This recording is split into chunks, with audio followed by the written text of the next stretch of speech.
Кедей адамдын 15 белгиси. Эрте турганды жаман көрөт. Мүмкүнчүлүк болсо эле жан баштап жатканды жакшы көрөт. Экинчи, эмгекчил адамдарды акча дегенде өлүп кетет деп сындайт. Башка бир эмгекчил адамдар көргөндө акча дегенде өлүп кетет деп сындайт. Өзү кыла албайт. Кыялданат десе эле ишке ашпаган иллюзияларга жетеленип, жакшы күн болоорун үмүт үзбөй күн өткөрөт.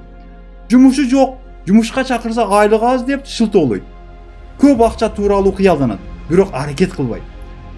Бешинчи, бирөөнө сүйөнүп жашайт, бирөөгө ишенип жашайт.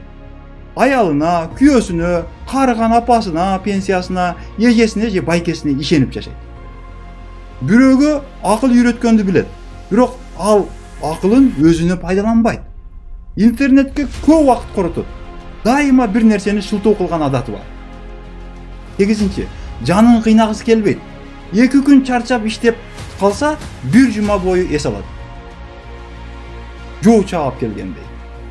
Жакшы көргөн сөзү ошол күн эле берсинчи. Кудай деген кур калбайт. Ар бир адамдын өз рызкысы бар. Бара-бара көрөбүз. Байлык колдун кири жана башка ушул сыяктуу сөздөрдү көп сүйлөйт.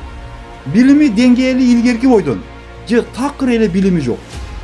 11-чи, жаңы нерсени кыйындык менен кабыл алат. Же такыр эле кабыл албайт. 12-чи, изденбейт. Өзүнүн ишканасын ачып аракет кылуу, өнүктүрүү тууралуу ойлоп да койбойт. 13-чү, акча чогултуу адаты жок. Бир аз жашыгыраак акчасы болсо, ал акча чөнтөгүн тырмап, тынчтык бербей короткуча жашайт. Чыгашаларын эсептебейт. Зарыл болсо карызга алып шаан шөкөтө кыла баштайт. 15-си, эң башкысы, бекерчиликте жатып өмүр жылдары кемип, мүмкүнчүлүктөрү азайып, жатканын капарына да албайт. Ыңгайлуулук зонасына, комфорт зонасына батып калганын сезбейт деп биздин Кыргызстандагы миллионерлердин бири Аскар Салымбеков айткан.